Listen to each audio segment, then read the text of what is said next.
Vient maintenant le moment de notre deuxième débat. C'est Jean-Luc Mélenchon, le candidat du Front de gauche, qui nous rejoint. Merci Fabien.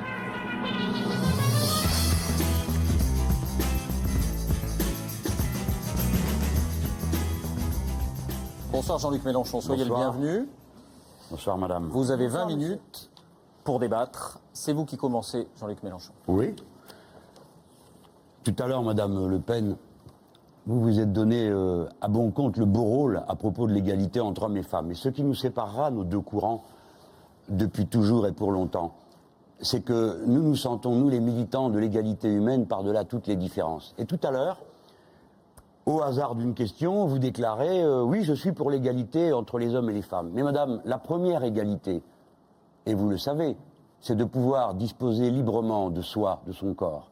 Or vous êtes pour supprimer le remboursement par la sécurité sociale de l'interruption volontaire de grossesse. Ce qui signifie que ce droit qu'aujourd'hui vous ne combattez plus, il n'y a plus un seul bulletin de vote dans notre pays contre le droit à l'avortement.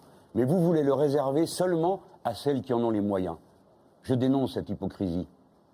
Votre réponse, Marine Le Pen. D'abord, M. Pujadas, j'aimerais quand même vous dire quelque chose, parce que c'est un peu facile. Je voudrais vous dire que pas moi que vous voulez parler. Les Français attendent un débat serein et constructif lors de cette élection présidentielle, parce que les enjeux qui sont ceux de notre pays sont extrêmement importants. Or, en organisant ce débat, vous ne répondez pas aux attentes des Français. Vous ne les entendez pas. D'ailleurs, on se pose la question de savoir s'ils vous intéressent, à part peut-être pour l'audimat qu'ils apportent. Parce qu'on voit bien que ce débat a été organisé uniquement pour une logique commerciale. Vous êtes un peu le Paul Amar des temps modernes. Hein. Vous auriez pu nous donner peut-être une paire de gants de boxe. D'ailleurs, monsieur Mélenchon a tout de suite parlé de combat de boxe, de me traîner, je crois, d'un bout à l'autre du ring, avec ses dents peut-être. Et vous êtes tombé dans cette politique spectacle, dans cette politique vous voulez quand même répondre, vous allez faire durer ça combien de temps? Qui est profondément... je suis là. Attendez, Jean-Luc Mélenchon. Quand vous tombez sur un contradicteur qui n'est pas complaisant, c'est fini, hein, vous n'êtes plus là, vous. Profondément... Attendez, Jean-Luc Mélenchon, laissez parler Marine Le Pen, puis moi je dirai un mot également. D'accord. Déshonorant. Parce qu'on est aussi sur le service public. Et que imposer un adversaire à quelqu'un qu'on invite dans une émission, ça ne s'est jamais vu, ça ne s'est jamais fait, contrairement à ce que vous avez pu dire, vous ou votre patron. Et je trouve je trouve qu'une fois de plus, c'est une méthode qui m'est réservée. On sait comment s'est passé la première des paroles et des actes. D'ailleurs, là aussi, il y a eu une méthode qui m'a été réservée. Après, on a changé les choses. Alors, je vous réponds. Monsieur Mélenchon... Permettez-moi de dire un mot, ne serait-ce que pour nos téléspectateurs. C'est pas un débat. Donc, avec nous, je m'adresse... Je veux bien débattre avec vous, monsieur Pujadas. Non, je ne vous invite pas à débattre avec moi. S'il vous plaît, Jean-Luc Mélenchon. Il ne se passera rien de grave. Laissez-moi simplement, s'il vous plaît, Jean-Luc Mélenchon, laissez-moi simplement dire quelques mots à nos téléspectateurs. Ce n'est pas à vous que je réponds, je n'ai pas du tout l'intention de débattre avec vous. Je dis simplement qu'il n'y a eu aucun traitement différent qui vous avait été réservé. Jusque-là, tous les candidats à la présidentielle qui se sont assis à votre place ont accepté de débattre avec les contradicteurs que nous avions choisis sans qu'il n'y ait aucun problème. D'autre part, vous nous avez exprimé votre souhait de débattre avec un représentant de l'UMP. Il se trouve que c'était aussi dans nos projets. C'est ce qui a été fait. Je crois que ce débat a été de bonne tenue. Je ne pense pas que cette émission vise la publicité. Je crois que le niveau des débats que nous avons eus jusqu'à présent le montrait amplement. Si vous voulez répondre à Jean-Luc Mélenchon. C'est pas vrai, mais c'est vrai que c'est une belle affiche. Hein. Mélenchon, Le Pen, va y avoir du sang. C'est un débat intéressant. C'est pas obligé si vous avez une réponse, madame Le Pen. Il y aura des arguments. Et ça, je vais vous dire, monsieur Pujadas. Prenez au sérieux les gens qui nous regardent, madame. Et ça, je vais vous dire, monsieur Pujadas, je trouve encore une fois que parce qu'on est sur le service public, c'est indigne. Alors, monsieur Mélenchon, je veux dire pourquoi ce débat n'a pas de sens. Ce débat n'a pas de sens parce que d'abord, vous n'êtes pas du tout au même niveau électoral que moi, et c'est la raison pour laquelle je vous ai battu aux européennes, vous aviez un siège, c'est votre numéro 2, je l'ai battu à plat de couture. Quant à le point où je suis dans les sondages aujourd'hui, c'est le score qu'a fait votre père la dernière fois. Prenez-moi de moins haut, s'il vous plaît, car la surprise va être extrême pour vous bientôt. Marine Le Pen va vous répondre, on va essayer de garder à ce débat la même tenue qu'il y a eu dans le précédent. Comme je suis dans le trio de tête, bon, j'aurais bien aimé, évidemment, seul capable pour l'instant, en tout cas, d'être au second tour de cette élection présidentielle, pouvoir débattre avec ceux dont je pourrais éventuellement prendre la place au second tour, c'est-à-dire soit évidemment M. Hollande, soit M. Sarkozy. La deuxième raison, c'est M. Mélenchon, votre attitude profondément anti-républicaine. Votre seule stratégie de campagne, depuis que vous avez démarré votre campagne, a été une succession quasi quotidienne d'ailleurs d'injures. D'injures violentes d'ailleurs, Madame avec Le la Pen, violence qui est-ce vous que vous caractérise. Attendez, laissez-la terminer, s'il vous plaît, Jean-Luc Mélenchon. C'est ainsi que le 18 janvier, lors d'un point presse à Metz, vous m'avez traité de semi-dément, de Ça vous laisse une bonne moitié. de vampire. S'il vous plaît, Jean-Luc Mélenchon, on laisse terminer Marine Le Pen. Le 8 février, Marine Le Pen, que vous êtes bête. Que le 31 février, la malheureuse Marine Le Pen qui va d'une stupiditude à l'autre. Stupidité. Le 19 février, je vais vous pourrir la vie jusqu'au dernier jour. Pas la campagne, hein, la vie. Je vais vous pourrir la vie. N'exagérez pas, madame. Ce matin ou hier, un grand dérangement mental qui serait évidemment... Votre névrose contre les étrangers est un grave problème. Je ne compte pas le terme de barbare, de fasciste, qui d'ailleurs fait l'objet d'une poursuite devant le tribunal correctionnel. Eh ben, on va voir. De spécialement malfaisante, ou l'appel au nettoyage politique, qui m'a fait penser, moi, au nettoyage ethnique, d'ailleurs, qui, d'ailleurs, a poussé un grand nombre de militants de M. Mélenchon à venir attaquer mes meetings. C'est faux. Et m'empêcher de parler par la violence, comme ils l'ont fait lors de l'invitation qui avait été lancée par des étudiants à Dauphine, où je n'ai pas pu aller m'exprimer, puisqu'ils avaient, par la violence, envahi Dauphine. Comme ça a été le cas aussi en Seine-Saint-Denis, où ils ont blessé une journaliste en lançant des pierres. Elle a été blessée à la tête, les forces de police ont dû intervenir, etc., etc. Alors, je vais vous dire, M. Mélenchon, si vous m'aviez insulté, regardez-moi, madame, quand vous me parlez. Si vous m'aviez insulté, moi, je m'en moquerais. Parce que franchement, en termes d'insultes, vous voyez, j'en ai reçu tellement avec la vie que j'ai eue, que franchement, ça m'est complètement indifférent. Mais en m'insultant, vous insultez des millions de Français. Et pire que tout, monsieur, vous insultez 40% d'ouvriers qui s'apprêtent à voter pour moi. Et ça, monsieur Mélenchon, c'est impardonnable. Voilà. Alors la troisième raison, excusez-moi parce que j'en ai trois, de ne pas vouloir débattre avec vous, c'est que vous n'êtes pas un vrai candidat. Ben non, puisque vous avez d'ores et déjà dit que vous alliez faire voter pour monsieur Hollande.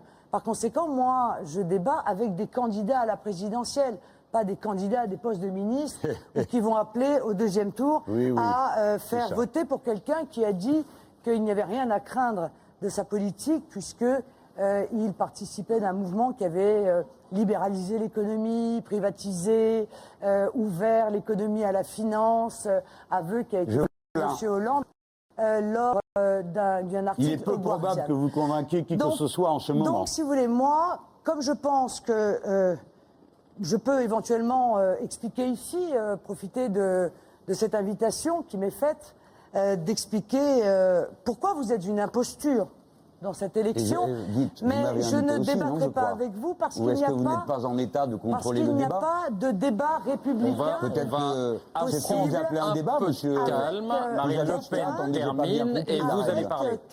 Cette femme va parler comme un moulin pendant combien de temps? S'il vous plaît, Jean-Luc Mélenchon, elle va terminer, vous allez parler. Oh, je ne crois pas qu'elle terminerait. Vous voyez terminez Marine Le Pen, s'il vous plaît.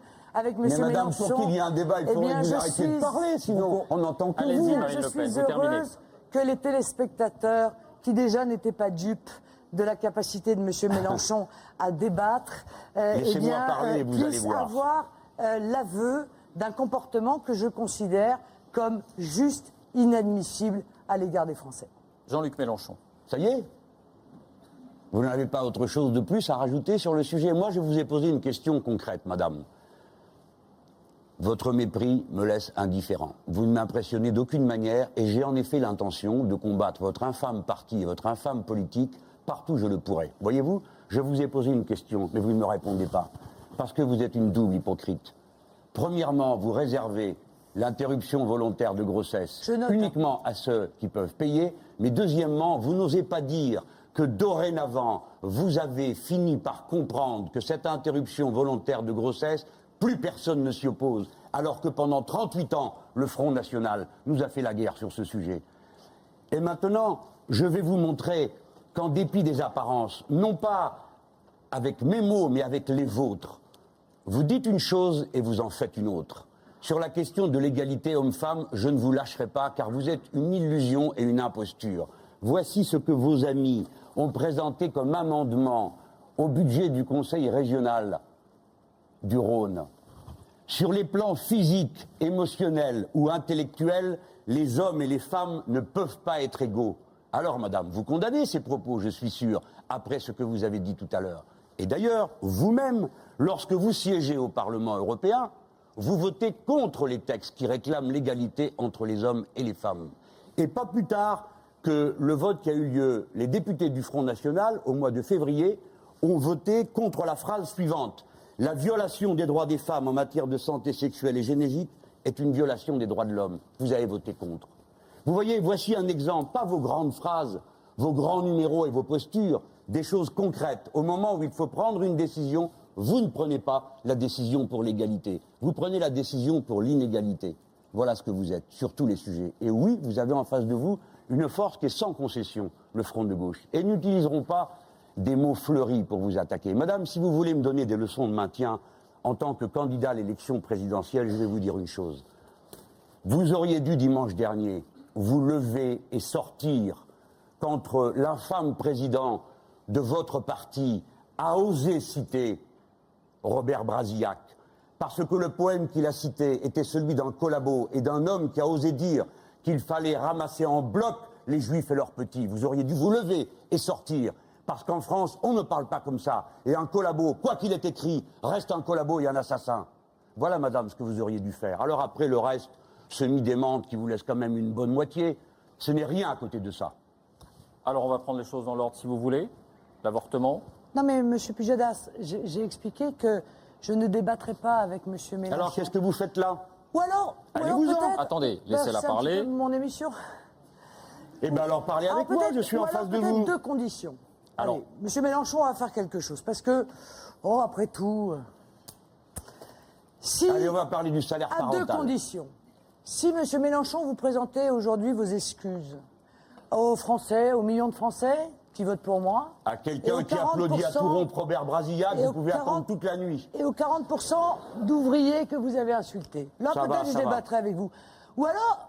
Et puis, alors, c'est cumulatif, permettez-moi. Si vous prenez l'engagement solennel sur votre honneur de ne pas l'honneur appeler de quoi, là, à de voter votre poème, pour M.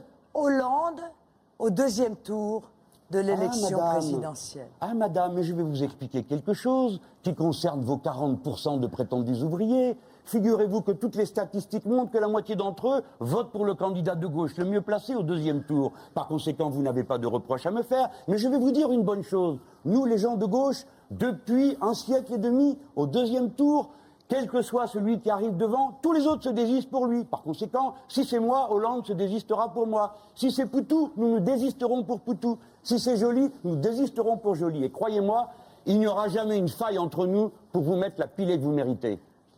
Alors, Marine Le Pen. Vous m'avez entendu, madame? Voilà ce que je déclare sur l'honneur. Voilà. Nous ferons tout pour, premièrement, battre M. Sarkozy et vous battre vous. Et d'ailleurs, vous ne servez à rien depuis 40 ans qu'à distiller de la haine. Voilà tout ce que vous faites.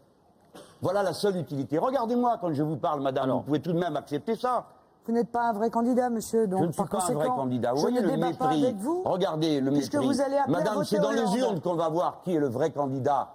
C'est dans les urnes qu'on va le voir. Ce n'est pas à vous de le décider. Alors car lorsque j'aurai déposé ma candidature, eh bien, je serai le candidat de ce Front du Peuple. Bien. Et c'est vous qui allez retourner dans votre tanière, comme vous le faites depuis 40 ans, car vous ne servez absolument à rien, ni au premier, ni au deuxième tour. Est-ce qu'on peut faire baisser un peu la pression, reprendre la question que posait Jean-Luc Mélenchon? Alors moi, je vous pose la question, Marine Le Pen, sur le remboursement de l'avortement. La formule qui est dans votre programme, je crois, c'est « nous ne rembourserons plus les avortements de confort ». On fait comme au tribunal, alors, M. Pujadas, il faut passer par le président d'audience. Eh bien, pourquoi pas, si ça peut permettre de rétablir un peu de calme. Il y a des endroits comme ça, et peut-être pour le téléspectateur qui a envie, lui, qu'on aborde le fond des sujets. Je ne débattrai pas avec M. Mélenchon. Alors, est-ce que je peux parler tout seul, M. Pujadas? Que je vous ai exprimé. Est-ce que je peux au moins parler tout seul sans être obligé de voir laisser parler Marine Le Pen, qui a peur de moi? Laissez parler Marine Le Pen. J'ai proposé à M. Mélenchon de débattre avec lui à 2 conditions. Il a refusé d'exprimer des excuses auprès des Français. Vous allez vous excuser auprès des Français pour avoir applaudi un collabo. Des Français qui l'insultent au travers de leur candidate que je suis et les 40% d'ouvriers qui vont voter pour moi. Et il vient d'indiquer très clairement qu'il appellerait à voter pour M. Hollande. À moins que M. Hollande appelle à voter pour moi, chère Madame Le Pen. Avec des vrais candidats à la présidentielle. Les pas nuances, avec des ce n'est pas leurs, votre fort. si vous voulez. J'ai autre chose à faire que de débattre avec des leurs. Alors, Marine Le Pen, c'est votre droit de ne pas souhaiter répondre. Je regarde les temps de parole. Il vous reste du temps, Jean-Luc Mélenchon. Est-ce que vous pouvez nous dire, malgré tout, si l'emploi de ces termes, de ces invectives, disons le mot, semi-démente, on peut l'appeler comme ça, est-ce que ça vous paraît la meilleure manière de combattre le Front National? Écoutez-moi.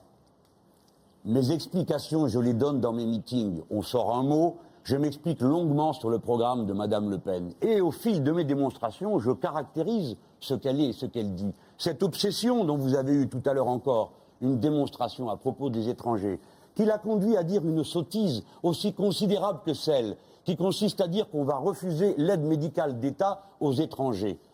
Madame Le Pen semblant oublier que les microbes qu'ont les étrangers ignorent qui a des papiers et qui n'en a pas. Et que ceux qui sont sur les gens qui n'ont pas de papiers passeront sur ceux qui ont des papiers. Par conséquent, le devoir humain rejoint le bon sens le plus élémentaire qui consiste à dire que quand quelqu'un est malade, il faut le soigner, quelle que soit sa nationalité, quelle que soit sa couleur de peau, quel que soit son sexe. Mais Madame Le Pen n'a pas l'air de le comprendre, tant sa névrose contre les étrangers la hante. Et quand je lui pose une question précise sur les femmes, elle n'y répond pas parce qu'elle ne peut pas y répondre. Pour la raison que les électeurs du Front National viennent d'apprendre ce soir que dorénavant le Front National a cessé sa bataille contre l'interruption volontaire de grossesse, ce dont je me réjouis. Donc, il y a 38 ans, nous avions raison, nous la gauche, de faire passer cette loi, et pendant 38 ans, nous avons eu raison de leur tenir tête, puisqu'aujourd'hui, ils ont fini par céder. Sauf qu'ils en réservent la possibilité aux seules femmes qui en ont les moyens. Et puisque j'y suis sur ces questions de situation, de conditions des femmes, qui sont 33 millions dans notre pays, c'est donc l'essentiel des Français, ce sont des Françaises, eh bien, c'est le moment de dire que cette dame a inventé une arnaque spécialement bien étudiée qu'elle a nommée salaire parental. Et elle a décidé que les femmes qui resteraient à la maison auraient droit à 80% du SMIC. Combien ça fait, monsieur Pujadas? Ça fait 878 €. Madame Le Pen vient d'inventer une nouvelle catégorie de travailleurs qui seraient rémunérés en dessous du seuil de pauvreté. Et elle ignore, car tout son programme est tout à fait approximatif, qu'une personne qui élève 2 enfants de moins de 3 ans, aujourd'hui au RSA, reçoit 1016 €.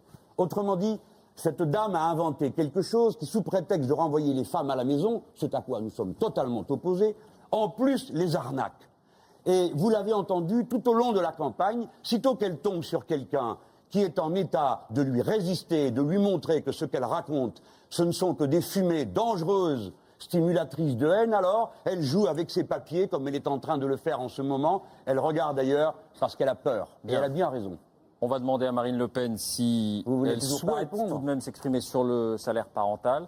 Cette proposition qui, je crois, dont vous dites qu'elle ne verrait le jour que si elle était possible financièrement. Donc est-ce que c'est pour vous un moyen d'émanciper les femmes, de reconnaître ce travail à domicile, ou au contraire, est-ce qu'il n'y a pas un risque d'enfermement dans le rôle de mère de famille? Monsieur Pujadas, je vous ai exprimé, mais s'il faut que je le dise 5 fois, je le dirai 5 fois, que je n'entendais pas débattre avec Monsieur Mélenchon. Me reste-t-il du temps, Monsieur Pujadas, car il n'est pas, pour vous faire de nouvelles révélations quant au programme? Là, il en reste un peu à Marine Le Pen. Il est, Monsieur Pujadas, un leurre. Je veux dire, quel est l'intérêt? Si j'étais un leurre, vous n'auriez pas si peur. Mais je vais vous dire une chose. On s'est rendu compte qu'il y avait d'autres leurres, d'ailleurs, dans cette campagne présidentielle.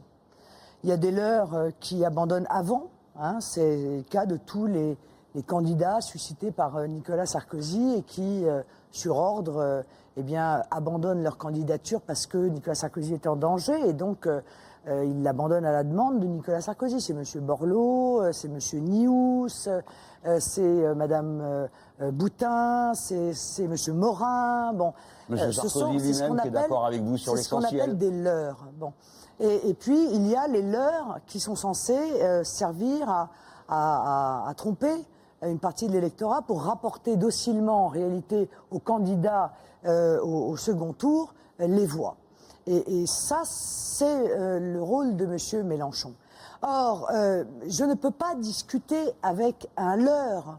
Mais je ne peux discuter qu'avec un vrai candidat, quelqu'un qui a un vrai projet. Abandonnez-vous à la bonne moitié de vous-même. Si le seul projet, ça consiste uniquement à faire la voiture balai pour un candidat qui s'est soumis intégralement au libéralisme, qui s'est soumis intégralement au fédéralisme européen, qui s'est soumis à l'abandon total de l'idée de supprimer la loi de 73 qui a donné un monopole au marché financier. Vous ne voyez pas de point de convergence avec Jean-Luc Mélenchon ? Dont l'unique objectif est de rassurer les banquiers de la City en allant dire là-bas l'inverse de ce qui est dit ici. Mais moi, je ne peux pas débattre avec, encore une fois, la voiture balai de M. Hollande, vous voyez. Bon. Voilà.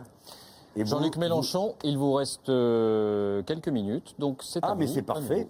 Voilà. Alors donc je vais pouvoir pouvez conclure, apprendre à ceux qui nous écoutent de nouvelles choses. Bon, le mépris, que je n'y peux rien. Elle ne veut pas parler, elle a perdu ses moyens, elle sait que le front de gauche est partout sur ses traces et que partout nous procédons au travail de désintoxication dont il y a besoin ici et là, notamment, madame, votre promenade de santé, quand tout le monde vous votez des brevets de respectabilité, est terminée. D'ailleurs, vous en pâtissez dans les sondages.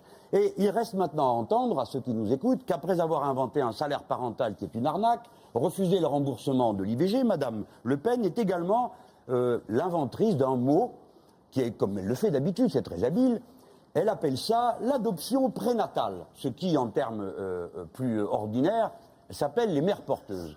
Vous avez inventé que si quelqu'un ne voulait pas porter un enfant, ne veut pas l'assumer, mais qui veut quand même le porter, alors elle pourrait le donner à quelqu'un d'autre avant sa naissance. Eh bien, madame, un jour, vous allez nous présenter la milliardaire qui est prête à le faire dans ces conditions pour quelqu'un qui gagne le SMIC. Et alors, on commencera à vous croire. La vérité, c'est que vous avez planifié l'invention de ce qui s'appelle les mères porteuses, c'est-à-dire la transformation du corps de ceux qui ne peuvent faire autrement en un instrument de production. Voilà qui vous êtes, madame. Allez, je vous mets au défi de dire que ce n'est pas le cas. Montrez-moi comment vous comptez faire. Alors, sur ce projet, sérieusement, vous pensez que ça, c'est question, comme sur les autres, vous ne souhaitez pas répondre, le petit geste que vous venez de faire, madame ? Moi, monsieur, je ne débat pas avec quelqu'un qui a des arguments de cours d'école. De cours d'école, mais vous venez d'entendre. Ce sont des arguments de cours d'école. Attendez, on va entendre Marine Le Pen. Les Français... Les Français voient une pauvre dame qui ne sait plus par quel bout attraper le problème. De la part d'un monsieur que je considère comme l'insulteur public, au-delà de faites-moi un procès, l'insulte publique est punie par la loi. De sa présence dans cette élection, à part ramener quelques voix à M. Hollande au second tour. Et j'avoue que je suis assez frappé de voir que, en toute connaissance de cause, tout de même, M. Pujadas, vous avez pu vous commettre dans l'organisation de ce cirque. Parce que c'était ça, le but. Bien. Moi, je ne veux pas me soumettre à cette farce. J'ai une trop haute opinion des électeurs que je représente, de leurs aspirations, de leurs espérances en un véritable changement pour me soumettre à une farce telle que celle-là. Bien, Jean-Luc Mélenchon avait commencé, vous avez conclu, c'est terminé pour ce débat qui n'en était pas vraiment un, mais on aura amélioré la qualité des invitations. On aura essayé. Même tout ça m'a demandé bien du temps et pour quelqu'un qui n'a pas le courage de débattre avec moi. Mais vous avez pu vous exprimer en tout cas sur le Front National. De là où vous êtes, vous allez voir avec quelle énergie. Merci. Et par la seule force de la raison, plus de la moquerie, madame. Merci Jean-Luc Mélenchon. Nous arrivons au terme de cette émission. C'est le moment de la